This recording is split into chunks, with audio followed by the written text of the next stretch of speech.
Hi hello welcome to Edubee. എൻ്റെ പേര് ശ്രീജിത്തസ്. അപ്പോൾ കാൻഡിഡേറ്റ്സിന് പുതിയൊരു സർപ്രൈസുമായിട്ടാണ് ഞാൻ വന്നിട്ടുള്ളത്. വീണ്ടും നമ്മുടെ SBI POയുടെ നോട്ടിഫിക്കേഷൻ വന്നിരിക്കുന്നു. അങ്ങനെ 2025 തുടക്കം തന്നെ നിങ്ങൾക്ക് പുതിയ വേക്കൻസിയുമായിട്ട് SBI ഇതാ വന്നിരിക്കുന്നു. ആദ്യം നമുക്ക് SBI ക്ലർക്ക് ആദ്യം നമുക്ക് വിളിച്ചിരുന്നു. ഇപ്പോൾ തന്നെ നമുക്ക് അത് ഉടനെ തന്നെ നമുക്ക് SBIയുടെ POയുടെ നോട്ടിഫിക്കേഷൻ ഇതാ വന്നിട്ടുണ്ട്. അപ്പോൾ നമുക്ക് നോട്ടിഫിക്കേഷൻ ഡീറ്റെയിലോട്ടൊന്ന് പെട്ടെന്നൊന്ന് പോവാം. നോട്ടിഫിക്കേഷനിലോട്ട് പോകുമ്പോൾ ഓക്കെ, നിങ്ങൾക്ക് ആദ്യം അപ്ലൈ ചെയ്യാനുള്ള ഡേറ്റ് വരുന്നത് 27/12/24 തൊട്ട് 16/1/2025. അങ്ങനെയാണെങ്കിൽ നമുക്ക് ജനുവരി 16 വരെ നിങ്ങൾക്ക് അപ്ലൈ ചെയ്യാനുള്ള ഡേറ്റ് ഉണ്ട്. അപ്പോൾ പെട്ടെന്ന് തന്നെ എല്ലാവരും അപ്ലൈ ചെയ്യുക. ഓക്കെ, നോട്ടിഫിക്കേഷനിൽ താഴോട്ട് വന്നു കഴിഞ്ഞാൽ നമുക്ക് വേക്കൻസി ഡീറ്റെയിൽസും എത്രയാണ് പ്രീവിയസ് ഇയർ കട്ട് ഓഫ് എന്നൊക്കെ നമുക്കൊന്ന് നോക്കാം. അപ്പോൾ ഓക്കെ, അപ്പോൾ ഇപ്രാവശ്യത്തെ നിങ്ങളുടെ ടോട്ടൽ വേക്കൻസി വന്നിരിക്കുന്നത് മൊത്തം 600 വേക്കൻസിയാണ് നിങ്ങൾക്ക് ഇപ്പോൾ മൊത്തം SBI PO ഇപ്പോൾ വിളിച്ചിട്ടുള്ളത്. കഴിഞ്ഞ പ്രാവശ്യത്തെ വേക്കൻസി അപേക്ഷിച്ച് അല്പം കുറവാണെങ്കിൽ പോലും എന്നാലും ഒരു അത്യാവശ്യം നമുക്ക് നല്ല രീതിയിൽ തന്നെ ഒരു വേക്കൻസി ഉണ്ട്. അതുകൊണ്ട് വലിയ പ്രശ്നമൊന്നുമില്ല. ഓൾ ഇന്ത്യ ആയിട്ടാണ് നിങ്ങൾക്ക് എക്സാം നടത്തുന്നത്. അതുകൊണ്ട് നിങ്ങൾക്ക് ഒറ്റ കട്ട് ഓഫേ ഉള്ളൂ. മൊത്തത്തിൽ നമുക്ക് പല സ്റ്റേറ്റ് ഒന്നുമില്ല. ഇന്ത്യയിൽ എവിടെ വേണമെങ്കിലും നിങ്ങൾക്ക് ജോലി ചെയ്യാനുള്ള ഒരു അവസരം കിട്ടുകയാണ് നമുക്ക് SBI POയിലൂടെ. അപ്പോൾ ടോട്ടൽ 600 വേക്കൻസിയാണ് മൊത്തത്തിൽ നിങ്ങൾക്കുള്ള വേക്കൻസി ഉണ്ടാവുക കേട്ടോ. അപ്പോൾ താഴോട്ട് വന്നു കഴിഞ്ഞാൽ നിങ്ങൾക്കുള്ള ഡേറ്റ് വരുന്നത് ഓക്കെ, നമ്മുടെ പ്രിലിമിനറി എക്സാമിന്റെ ഡേറ്റ് വരുന്നത് നിങ്ങൾക്ക് 8th and 15th മാർച്ച് ആയിരിക്കും നിങ്ങൾക്കുള്ള പ്രിലിമിനറി എക്സാം ഉണ്ടായിരിക്കുക. അങ്ങനെയാണെങ്കിൽ നമ്മുടെ മെയിൻ എക്സാം നിങ്ങൾ പ്രതീക്ഷിക്കേണ്ടത് ഏപ്രിൽ ഓർ മെയ് ആയിരിക്കും. ഏപ്രിലിന്റെ ലാസ്റ്റ് വീക്കോ മെയിന്റെ ഫസ്റ്റ് വീക്കോ, അപ്പോൾ അതിലേതെങ്കിലും ഒരു സമയത്ത് നിങ്ങൾക്കുള്ള മെയിൻ എക്സാമിനേഷൻ ഉണ്ടാവും. ഓക്കെ, അങ്ങനെ മെയിൻ എക്സാമിനേഷൻ കഴിഞ്ഞു കഴിഞ്ഞാൽ പിന്നെ നിങ്ങൾക്കുള്ളതാണ് സൈക്കോമെട്രിക് ടെസ്റ്റ് ഉണ്ട്, അതുപോലെ ഗ്രൂപ്പ് എക്സസൈസ് ഉണ്ട്, അതുപോലെ ഇന്റർവ്യൂ ഉണ്ട്. അപ്പൊ ഈ ഒരു 3 സ്റ്റേജും കൂടെ കഴിഞ്ഞാലായിരിക്കും നിങ്ങൾക്കുള്ള ഫൈനൽ റിസൾട്ട് ഉണ്ടാവുക. അപ്പോൾ നിങ്ങളുടെ സൈക്കോമെട്രിക് ടെസ്റ്റും ഗ്രൂപ്പ് എക്സസൈസും വരുന്നത് നിങ്ങൾക്ക് ഒരു മെയ് ഓർ ജൂൺ ആയിരിക്കും നിങ്ങൾക്കുള്ള സൈക്കോമെട്രിക് ടെസ്റ്റ്, അതുപോലെ തന്നെ ഗ്രൂപ്പ് എക്സസൈസ് ഉണ്ടാവുക. അങ്ങനെയാണെങ്കിൽ നിങ്ങളുടെ ഫൈനൽ എക്സാം റിസൾട്ട് നമ്മൾക്ക് പ്രതീക്ഷിക്കേണ്ടത് മെയ് ഓർ ജൂണിൽ നിങ്ങൾക്കുള്ള ഫൈനൽ എക്സാം റിസൾട്ട് നമുക്ക് പ്രതീക്ഷിക്കാം. അങ്ങനെയാണെങ്കിൽ ഇപ്പോൾ തന്നെ നോട്ടിഫിക്കേഷൻ വന്ന് നമുക്കൊരു 6 മന്തിന്റെ ഇടയ്ക്ക് തന്നെ നിങ്ങൾക്കുള്ള ഈ എക്സാമിന്റെ റിസൾട്ടും SBIയുടെ ഉണ്ടാകാം. അതൊരു നല്ലൊരു കാര്യമാണ്. കാരണം പെട്ടെന്ന് തന്നെ നോട്ടിഫിക്കേഷൻ വന്നു, ഒരു ഡിലേ ഒന്നുമില്ല, നമുക്ക് പെട്ടെന്ന് തന്നെ റിസൾട്ടിലേക്ക് കിടക്കുകയാണ് അവര്. അപ്പോൾ അത് എല്ലാവർക്കും ഒരു നല്ലൊരു കാര്യമായിട്ട് നമുക്ക് പറയാം. അങ്ങനെയാണെങ്കിൽ നമുക്ക് ബാക്കി നോട്ടിഫിക്കേഷനിൽ പോവുകയാണെങ്കിൽ അപ്പൊ നമുക്ക് ഏജ് ലിമിറ്റിലോട്ടൊന്ന് പോവാം. അപ്പൊ ഏജ് ലിമിറ്റ് നോക്കുകയാണെങ്കിൽ 21 വയസ്സിനും 30 വയസ്സിനും ഇടയിലുള്ള ആൾക്കാർക്കായിരിക്കും നമുക്ക് SBI PO അപ്ലൈ ചെയ്യാൻ പറ്റുക. അവർ 1/4/2024 അകത്ത് ഈ 30 വയസ്സ് പൂർത്തിയാക്കിയിരിക്കണം. അതേപോലെ തന്നെ 1/4/2003 അതേപോലെ 2/4/1994 ഇടയിൽ ജനിച്ചവരായിരിക്കണം. ഈ ബോത്ത് ഡേറ്റും 2 ഡേറ്റും ഉണ്ട്. അപ്പോൾ ഈ ഡേറ്റ് ഇൻക്ലൂസീവ് ആയിട്ടാണ് നമുക്ക് ഈ ഒരു ഏജ് ലിമിറ്റ് വരിക. അതേപോലെ തന്നെ അവരുടെ ഏജ് റിലാക്സേഷൻ നോക്കുകയാണെങ്കിൽ OBC-കാർക്ക് ഒരു 3 വർഷം റിലാക്സേഷൻ ഉണ്ട്. അതേപോലെ SC/ST-കാർക്ക് ഒരു 5 വർഷം റിലാക്സേഷൻ ഉണ്ടാവും. ഇത്രയും നമുക്ക് ഏജ് ലിമിറ്റിനെ പറ്റി പറയുമ്പോൾ ഇത്രേ നമുക്കുള്ളൂ. ബാക്കി നമുക്ക് നോട്ടിഫിക്കേഷനിലോട്ട് പോവാം. നോട്ടിഫിക്കേഷൻ താഴോട്ട് പോവുകയാണെങ്കിൽ ഓക്കെ, നമ്മുടെ ക്വാളിഫിക്കേഷൻ ഡീറ്റെയിലോട്ട് പോവുകയാണെങ്കിൽ ഏതെങ്കിലും ഒരു ഡിഗ്രിയാണ് നമുക്ക് മിനിമം ക്വാളിഫിക്കേഷൻ ആയിട്ട് വരിക. അവര് 30/4/2025 ഡിഗ്രി പൂർത്തിയാക്കിയിരിക്കണം. എന്ന് വെച്ചാൽ ഇപ്പോൾ ഒരു കോളേജിൽ ആയവർക്കും ഒരു ഫൈനൽ ഇയർ ആണ് എങ്കിൽ അവർക്ക് ഇത് അപ്ലൈ ചെയ്യാൻ പറ്റും. പക്ഷെ അവർക്ക് സർട്ടിഫിക്കറ്റ് എന്തായാലും ഒരു 30/4/2025 കിട്ടിയിരിക്കണം. അങ്ങനെയുള്ള എല്ലാവർക്കും നമുക്ക് SBI PO അപ്ലൈ ചെയ്യാനായിട്ട് പറ്റും. അപ്പൊ നമുക്ക് സെലക്ഷൻ പ്രൊസീജിയറിലോട്ടൊന്ന് പോവാം. സെലക്ഷൻ പ്രൊസീജിയർ വരുമ്പോൾ നിങ്ങൾക്ക് 3 സ്റ്റേജ് ആയിട്ടായിരിക്കും നിങ്ങൾക്കുള്ള സെലക്ഷൻ പ്രൊസീജിയർ ഉണ്ടാവുക. 1 preliminary examination, 2 main examination, 3 group discussion, personal interview. അപ്പൊ ഈ ഒരു 3 എണ്ണത്തിന്റെ മാർക്ക്, അതിൽ പ്രിലിമിനറി സെലക്ഷൻ എന്ന് പറയുന്നത് നിങ്ങൾക്ക് ജസ്റ്റ് മെയിൻ എക്സാം എഴുതാൻ വേണ്ടി മാത്രമുള്ള ഒരു ഫസ്റ്റ് സ്റ്റേജ് ആണ്. അതിനുശേഷം നിങ്ങൾക്ക് നമ്മുടെ ഫൈനൽ മാർക്ക് വരുന്നത് മെയിൻ എക്സാമിനേഷനും അതുപോലെ GD ഇന്റർവ്യൂ 3 കൂടെ ചേരുന്നതായിരിക്കും നിങ്ങൾക്കുള്ള ഫൈനൽ സെലക്ഷൻ പ്രൊസീജിയർ എന്ന് പറയുക. അപ്പോ നമുക്ക് ആദ്യമായിട്ട് നമുക്ക് നോക്കേണ്ടത് പ്രിലിമിനറി എക്സാമിനേഷനിൽ നിങ്ങൾക്ക് ഏതൊക്കെ ടോപ്പിക്കാ ഉള്ളത് നമുക്ക് ആദ്യം ഒന്ന് നോക്കാം. അപ്പോൾ പ്രിലിമിനറി വരുമ്പോൾ മൊത്തം നിങ്ങൾക്ക് 100 മാർക്സിനായിരിക്കും നിങ്ങൾക്ക് ആകെ ചോദ്യം ഉണ്ടാവുക. നിങ്ങളുടെ ടൈം എന്ന് പറയുന്നത് 1 hour ആയിരിക്കും. ഓക്കെ, അപ്പോൾ അതിൽ വരുന്നത് 3 സെക്ഷനാ. ഒന്ന് ഇംഗ്ലീഷ്, ഒന്ന് ക്വാണ്ടിറ്റേറ്റീവ്, മറ്റൊന്ന് റീസണിങ്. ഓക്കെ, ഇപ്രാവശ്യം കഴിഞ്ഞ പ്രാവശ്യത്തെ അപേക്ഷിച്ച് ഇപ്രാവശ്യം ഒരു ചെറിയൊരു ചേഞ്ച് ഉണ്ട്. കാരണം നിങ്ങൾക്ക് ഇംഗ്ലീഷിന് ഇപ്പോൾ മൊത്തം 40 ക്വസ്റ്റ്യൻസും 20 മിനിറ്റ്സും ആണ് അതിനിപ്പോൾ കൊടുത്തിട്ടുള്ളത്. കഴിഞ്ഞ പ്രാവശ്യം വരെ അതൊരു 30 ക്വസ്റ്റ്യൻ ആയിരുന്നു. ഇപ്പോൾ അത് മാറിയിട്ട് നിങ്ങൾക്ക് ഒരു 40 ക്വസ്റ്റ്യനും 20 മിനിറ്റ്സും ആയിട്ടുണ്ട്. അതേപോലെ തന്നെ ക്വാണ്ടിറ്റേറ്റീവ് വരുമ്പോൾ 30 ക്വസ്റ്റ്യനും 20 മിനിറ്റ്സ് ആണ്. റീസണിങ് വരുമ്പോൾ അതും 30 ക്വസ്റ്റ്യനും 20 മിനിറ്റ്സ് ആണ്. ഓക്കെ, അപ്പൊ കഴിഞ്ഞ പ്രാവശ്യത്തെ ചെറിയൊരു ചേഞ്ച് ഉണ്ടായിട്ടുണ്ട്. കാരണം 35 ആയിരുന്നു കഴിഞ്ഞ പ്രാവശ്യം വരെ നമ്മുടെ ക്വാണ്ടിറ്റേറ്റീവും റീസണിങ്ങും എന്ന് പറയുന്നത്. പക്ഷേ ഇപ്രാവശ്യം വന്നപ്പോൾ അത് 30 ആയി. നമുക്ക് കുറച്ചുകൂടെ ടൈം ഒന്ന് കൺസ്യൂം ചെയ്യാൻ, നമുക്ക് ടൈം ഒന്ന് നോക്കി അറേഞ്ച് ചെയ്ത് ചെയ്യാനൊക്കെ നമുക്ക് ഇപ്പോൾ പറ്റും. കാരണം കഴിഞ്ഞ പ്രാവശ്യം 20 ക്വസ്റ്റ്യനും 20 മാർക്കിന് 35 ക്വസ്റ്റ്യൻസ് വരെ അറ്റംപ്റ്റ് ചെയ്യണമായിരുന്നു. പക്ഷേ ഇപ്പോൾ നമുക്ക് 20 മിനിറ്റ്സ് കൊണ്ട് 30 ക്വസ്റ്റ്യൻസേ ഉള്ളൂ. അപ്പോൾ വലിയ പ്രയാസമായിട്ട് നമുക്ക് ഒരിക്കലും ക്വാണ്ടം റീസണിങ് ഒരിക്കലും വരില്ല.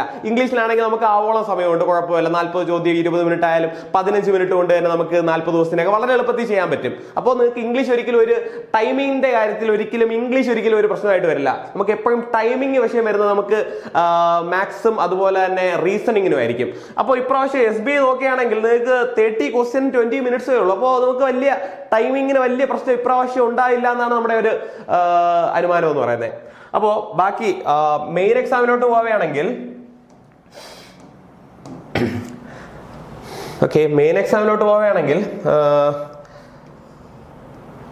നമുക്ക് പ്രിലിമിനറി എക്സാമിന് മറ്റൊരു പ്രത്യേകതയുള്ളതെന്ന് വെച്ചാൽ നിങ്ങൾക്ക് സെക്ഷണൽ കട്ട് ഓഫ് ഉണ്ടായിരിക്കില്ല. നമുക്ക് ആകെ ഓവറോൾ ഒറ്റ കട്ട് ഓഫ് ഉണ്ടാവുള്ളൂ. ആ ഒരു ഒറ്റ കട്ട് ഓഫ് പാസ് ചെയ്ത് കഴിഞ്ഞാൽ നിങ്ങൾക്ക് പ്രിലിമിനറി സ്റ്റേജ് നമ്മൾ കംപ്ലീറ്റ് ആയി.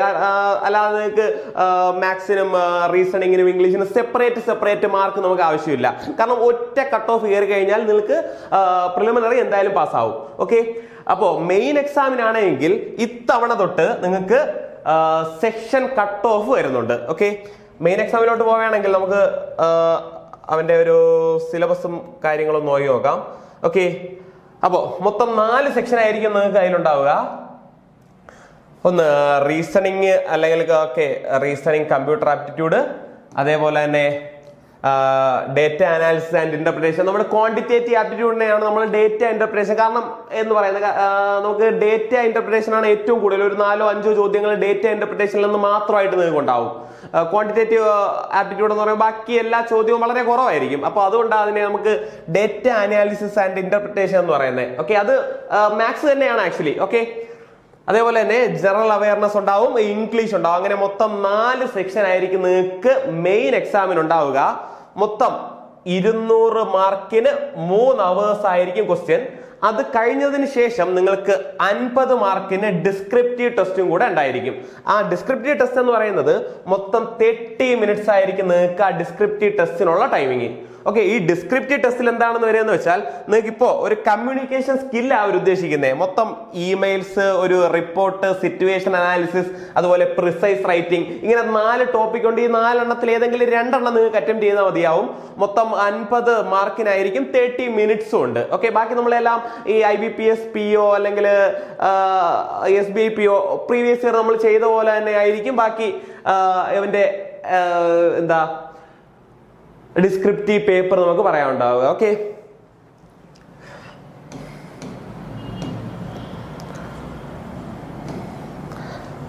ബാക്കി താഴോട്ട് പോവുകയാണെങ്കിൽ മെയിൻ എക്സാമിനേഷന് ഇപ്രാവശ്യം തൊട്ട് നിങ്ങൾക്ക്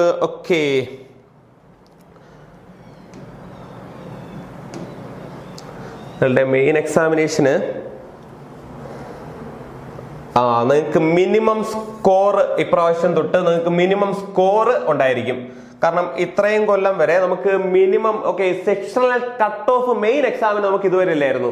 അപ്പോ ഇത്തവണ തൊട്ട് നിങ്ങൾക്ക് score minimum score in each text. Okay, കാരണം എല്ലാത്തിനും നിങ്ങൾക്ക് എന്തുണ്ടാവും, ഒരു മിനിമം സ്കോർ ചെയ്യണം. പ്രിലിംസിന് നമുക്ക് മിനിമം കട്ട് ഓഫ് ഒന്നും ഇല്ല. പക്ഷെ മെയിൻസിന് ഇത്തവണ തൊട്ട് നിങ്ങൾക്ക് ഒരു മിനിമം സ്കോർ മാർക്ക് ചെയ്യേണ്ടി വരും. ഓക്കെ,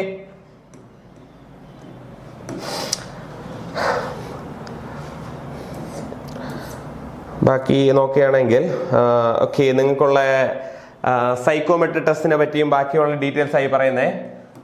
സൈക്കോമെട്രി ടെസ്റ്റ് വരുമ്പോൾ നിങ്ങൾക്ക് GD ഒരു ഗ്രൂപ്പ് എക്സസൈസ് ഉണ്ടാവും, GD ഉണ്ടാവും, അതേപോലെ തന്നെ ഇന്റർവ്യൂ ഉണ്ടായിരിക്കും. GDയും ഇന്റർവ്യൂവും കൂടെ ചേർത്ത് നിങ്ങൾക്ക് ടോട്ടലായിട്ട് മൊത്തം 50 മാർക്കിനായിരിക്കും. GDയും ഇന്റർവ്യൂവും കൂടെ ചേർത്ത്, ഓക്കെ, GDയും അതോ ഇന്റർവ്യൂവും കൂടെ ചേർത്ത് നിങ്ങൾക്ക് ഒരു 50 മാർക്കിനായിരിക്കും. അപ്പോ നിങ്ങളുടെ ഫൈനൽ കട്ട് ഓഫ് വരുമ്പോൾ നിങ്ങൾക്ക് GD ഇന്റർവ്യൂവും കൂടെ ചേർത്തുള്ള മാർക്ക് മൊത്തം 75:25 എന്ന് പറയുന്ന ഒരു റേഷ്യോയിലായിരിക്കും നിങ്ങൾക്കുള്ള ഫൈനൽ സെലക്ഷൻ പ്രൊസീജിയർ വരിക. കാരണം നിങ്ങൾക്കുള്ള റിട്ടേൺ ടെസ്റ്റിന്റെ മാർക്ക് അല്ലെങ്കിൽ നമ്മുടെ സ്റ്റേജ് 2ന്റെ മാർക്കിന്റെ 75%, അതേപോലെ തന്നെ നിങ്ങളുടെ സൈക്കോമെട്രിക് ടെസ്റ്റും GDയും പേഴ്സണൽ ഇന്റർവ്യൂവിന്റെയും ഒരു 25% കൂടെ ചേർത്ത് നമുക്ക് മൊത്തം ഒരു 100 മാർക്കിനായിരിക്കും നിങ്ങളുടെ ഫൈനൽ സെലക്ഷൻ പ്രൊസീജിയർ വരിക. ഓക്കെ, ടോട്ടൽ എന്ന് വെച്ചാൽ അവര് കാൽക്കുലേറ്റ് ചെയ്യുന്ന വെച്ചാൽ ആ ഒരു 250 മാർക്കിനെ അവർ 75 കൺവേർട്ട് ചെയ്യും. അതേപോലെ തന്നെ നിങ്ങളുടെ ഈ 100, ഓക്കെ, അല്ലെങ്കിൽ ഇന്റർവ്യൂവും പേഴ്സണൽ ഇന്റർവ്യൂവും നമ്മുടെ ഗ്രൂപ്പ് ഡിസ്കഷന്റെയും കൂടെ മാർക്കായ 50 ഒരു 25 കൺവേർട്ട് ചെയ്തിട്ടാ അവര് മൊത്തം ഒരു 100 മാർക്കിലായിരിക്കും നിങ്ങൾക്കുള്ള ഫൈനൽ സെലക്ഷൻ പ്രൊസീജിയറിന്റെ ഫൈനൽ മാർക്ക് ഉണ്ടാവുക. ഓക്കെ, അപ്പോ നിങ്ങളുടെ നോർമലൈസ്ഡ് മാർക്ക് എന്ന് പറയുമ്പോൾ നമുക്കറിയാം റിട്ടേൺ ടെസ്റ്റിന് ടോട്ടൽ നിങ്ങൾക്ക് ഒരു 250 മാർക്കുണ്ട്. ഈ 250 മാർക്കിനെ അവർ നോർമലൈസ് ചെയ്ത് നമുക്കൊരു 75 മാർക്കിലോട്ടാക്കും. അതേപോലെ തന്നെ ഗ്രൂപ്പ് എക്സസൈസ് ഇന്റർവ്യൂ രണ്ടും കൂടെ ചേർത്ത് നിങ്ങൾക്ക് ടോട്ടൽ 50 മാർക്കായിരിക്കും. അതിനെ നോർമലൈസ് ചെയ്ത് നമുക്കൊരു 25 മാർക്കിലോട്ട് അതിനെ കൺവേർട്ട് ചെയ്യും. അങ്ങനെ നിങ്ങൾക്ക് ഫൈനൽ മാർക്ക് വരുന്നത് 100 മാർക്കിലായിരിക്കും നിങ്ങൾക്കുള്ള ഫൈനൽ മാർക്ക് വരുന്നത്. നമ്മൾ ടോട്ടൽ 300 മാർക്കിനാണ് നമ്മൾ ചെയ്യുന്നതെങ്കിലും പക്ഷെ നമുക്കുള്ള ഫൈനൽ മാർക്ക് വരുന്നത് നമുക്ക് 100 മാർക്കിനായിരിക്കും നിങ്ങൾക്കുള്ള ഇതുണ്ടാവുക. ഓക്കെ, അങ്ങനെയാണെങ്കിൽ കഴിഞ്ഞ പ്രാവശ്യത്തെ കട്ട് ഓഫ് നോക്കുകയാണെങ്കിൽ നിങ്ങൾക്ക് കട്ട് ഓഫ് വരിക, ഓക്കെ, പ്രിലിംസിന് നിങ്ങൾക്ക് കഴിഞ്ഞ കൊല്ലത്തെ കട്ട് ഓഫ് എന്ന് പറയുന്ന 59.5 ആയിരുന്നു. പക്ഷെ കഴിഞ്ഞ പ്രാവശ്യം നിങ്ങൾക്ക് ഏതാണ്ട് ഒരു 2000 വേക്കൻസിയോളം നിങ്ങൾക്ക് കഴിഞ്ഞ പ്രാവശ്യം ഉണ്ടായിരുന്നു. അപ്പോഴാണ് നമുക്ക് ഈ 59.5 എന്ന് പറയുന്ന ഒരു കട്ട് ഓഫ് ഉണ്ടായത്. പക്ഷെ ഇപ്രാവശ്യം നമുക്ക് കട്ട് ഓഫ് കുറച്ച് കൂടാനായിരിക്കും സാധ്യത. കാരണം നമുക്ക് 600 വേക്കൻസിയേ ഉള്ളൂ. അതിനനുസരിച്ച് കട്ട് ഓഫ് എന്തായാലും നമുക്കൊരു 60, 65, 70 എക്സ്പെക്ട് ചെയ്യാം നമുക്ക് ഇപ്രാവശ്യം. അതേപോലെ നിങ്ങളുടെ മെയിൻസിന്റെ കട്ട് ഓഫ് വന്നിട്ട് നിങ്ങൾക്ക് 250 ഔട്ട് ഓഫ് 250 കഴിഞ്ഞ പ്രാവശ്യത്തെ കട്ട് ഓഫ് എന്ന് പറയുന്ന 70 ആണ്. നമ്മുടെ ജനറലുകാർക്ക് 70 ആയിരുന്നു കട്ട് ഓഫ്. അതുപോലെ OBC കാർക്ക് ഒരു 62.25 ആയിരുന്നു OBC കാർക്കുള്ള കട്ട് ഓഫ്. അപ്പോൾ അതുപോലെ ഫൈനൽ കട്ട് ഓഫ് വന്നപ്പോ അവരുടെ ടോട്ടൽ കട്ട് ഓഫ് എന്ന് പറയുന്നത് കഴിഞ്ഞ പ്രാവശ്യത്തെ 44.60 എന്ന് പറയുന്ന ഒരു cut off out of 100. Okay, 100-ലാക്കിയപ്പോ മൊത്തത്തിലെ കട്ട് ഓഫ് ഒരു 44.60. പക്ഷെ അത് ഇപ്രാവശ്യം കുറച്ചൊന്ന് ഇൻക്രീസ് ചെയ്യാൻ നിങ്ങൾക്ക് ചാൻസ് ഉണ്ട്. കാരണം കഴിഞ്ഞ പ്രാവശ്യത്തെ കടി അല്പം വേക്കൻസി കുറവാണ്, എന്നാലും കുഴപ്പമൊന്നുമില്ല, കുറച്ചൊന്ന് കൂടുതൽ നമുക്ക് തന്നെ പ്രതീക്ഷിക്കാം. ഓക്കെ, അപ്പോ നോട്ടിഫിക്കേഷന്റെ ബാക്കി കാര്യങ്ങളിലോട്ട് പോവുകയാണെങ്കിൽ അപ്പോൾ SBA അപ്ലൈ ചെയ്യുന്നവർ ഏറ്റവും കൂടുതൽ കാത്തിരിക്കുന്ന അതിന്റെ സാലറി സ്കെയിൽ എത്രയാണെന്ന് അറിയാൻ വേണ്ടിയിരിക്കും, അല്ലെ നിങ്ങളുടെ പേ സ്കെയിൽ എത്രയായിരിക്കും എന്ന്. അപ്പോ നിങ്ങളുടെ ബേസിക് പേ എന്ന് പറയുന്നത് 48,480 റുപ്പീസ് ആണ്. അത് കുറച്ച് അലവൻസും ബാക്കി കാര്യങ്ങളും കൂടെ ചേർത്ത് നിങ്ങൾക്ക് ഒരു 60-65 above നിങ്ങൾക്ക് ഒരു ബേസിക് പേ തന്നെ ഉണ്ടാവും. അതേപോലെ തന്നെ നിങ്ങളുടെ CTC എന്ന് പറയുന്നത് ഒരു അപ്രോക്സിമേറ്റ് എമൗണ്ട് 18.67 lakhs ആണ് നിങ്ങളുടെ ഒരു വാർഷിക വരുമാനം എന്ന് പറയുന്നത്. അത് അപ്രോക്സിമേറ്റ് എമൗണ്ട് അവർ പറയുന്ന ഒരു മാക്സിമം ഇത്രയായിരിക്കും നിങ്ങൾക്കുള്ള പേയ്മെന്റ് എന്ന് പറയുന്നത് ഒരു വാർഷിക ഒരു ഇയർലി ബേസ് എടുക്കുമ്പോൾ. ഓക്കെ, നമുക്ക് ആപ്ലിക്കേഷൻ ഫീസ് എന്ന് പറയുന്നത് താഴോട്ട് വരികയാണെങ്കിൽ, ഓക്കെ, ആപ്ലിക്കേഷൻ ഫീസ് എന്ന് പറയുന്നത് നിങ്ങൾക്ക് ടോട്ടലായിട്ട് ഒരു 750 റുപ്പീസാ നിങ്ങൾക്കുള്ള ആപ്ലിക്കേഷൻ ഫീസ്. അതുപോലെ EWSനും OBCക്കും എല്ലാവർക്കും അങ്ങനെയായിരിക്കും. പക്ഷേ SC/ST കാൻഡിഡേറ്റിനും നമുക്ക് ഫീസ് ഒന്നും ആപ്ലിക്കബിൾ അല്ല. അപ്പോൾ എല്ലാവരും പെട്ടെന്ന് തന്നെ ഒന്ന് അപ്ലൈ ചെയ്യുക ഇപ്പൊ തന്നെ. നമുക്ക് കാരണം 16-ാം തീയതിയാണ് ലാസ്റ്റ് ഡേറ്റ് എന്ന് പറയുന്നത്, ജനുവരി സമയമുണ്ട് നമുക്ക് എന്നാലും. പക്ഷേ നമുക്ക് SBIയുടെ സൈറ്റ് നമുക്ക് IBPSന്റെ സൈറ്റ് പോലെയല്ല, ഞാൻ മുൻ വീഡിയോയിലും പറഞ്ഞിട്ടുണ്ട്. അപ്പോൾ ഒന്ന് പെട്ടെന്ന് അപ്ലൈ ചെയ്യുക, കാരണം നമുക്ക് സൈറ്റ് ഹാങ് ആകാനുള്ള ചാൻസ് ഒക്കെ കൂടുതലാണ്. അപ്പോൾ എത്രയും വേഗം തന്നെ നിങ്ങൾ അപ്ലൈ ചെയ്യുക. അതോടൊപ്പം തന്നെ ഇപ്പോൾ തന്നെ നിങ്ങൾ ഈ ഒരു എക്സാമിന് വേണ്ടി പ്രിപ്പയർ ചെയ്ത് തുടങ്ങുക. കാരണം നമുക്ക് 6 മാസം കൊണ്ട് തന്നെ റിസൾട്ട് വരുന്ന മറ്റൊരു എക്സാം നമുക്ക് വേറെ ഇന്ത്യയിൽ തന്നെ ഉണ്ടാവുമെന്ന് കരുതുന്നില്ല. കാരണം ഇത്രയും പെട്ടെന്ന് നമുക്ക് നോട്ടിഫിക്കേഷൻ വിളിച്ചു, അത്രയും പെട്ടെന്ന് തന്നെ നിങ്ങൾക്ക് റിസൾട്ട് ഉണ്ടാവുകയാണ്. നിങ്ങൾക്ക് ഒരു 6 to 5 months, okay, 5 to 6 months കാത്തിരിക്കേണ്ട കാര്യമേ ഉള്ളൂ. നിങ്ങൾക്കുള്ള ഫൈനൽ എക്സാമിനേഷൻ റിസൾട്ട് വന്ന് നിങ്ങൾക്കൊരു 7-8 മാസം ആകുമ്പോൾ തന്നെ നിങ്ങൾ ജോലിക്ക് കയറുകയാണ്. അപ്പോൾ ഇത്രയും നല്ലൊരു അവസരം നിങ്ങളെ തേടി എത്തിയിരിക്കുകയാണ്. അപ്പോൾ എല്ലാവരും പെട്ടെന്ന് തന്നെ അപ്ലൈ ചെയ്യുക. ചെയ്യുക. ഇപ്പൊ തന്നെ നിങ്ങൾ പ്രിപ്പയർ ചെയ്ത് തുടങ്ങുക. അപ്പോൾ നിങ്ങൾ പ്രിപ്പയർ ചെയ്യാനായിട്ട് നിങ്ങൾക്ക് ഒരു നല്ലൊരു കോച്ചിങ് സെന്ററിന്റെ ആവശ്യമുണ്ട്. അപ്പോൾ അതിന് വേണ്ടിയിട്ട് എല്ലാവരും എജ്യുബിയിൽ അഡ്മിഷൻ എടുക്കുക. അപ്പോൾ നിങ്ങളെ സഹായിക്കാനായിട്ട് ഒരുപാട് ഫാക്കൽറ്റീസ് നമുക്ക് ഇവിടെ ഉണ്ട്. അപ്പോൾ ബാക്കി ഡീറ്റെയിൽസിനായിട്ട് നിങ്ങൾക്ക് അവരുമായിട്ട് ബന്ധപ്പെടാൻ നമ്മളുടെ നമ്പർ ഡിസ്ക്രിപ്ഷൻ ബോക്സിൽ കൊടുത്തിട്ടുണ്ട്. അപ്പോൾ ഇന്ന് തന്നെ എല്ലാവരും പഠിച്ചു തുടങ്ങുക. എല്ലാവർക്കും all the best guys. Okay, thank you. I am signing off, Sreejith.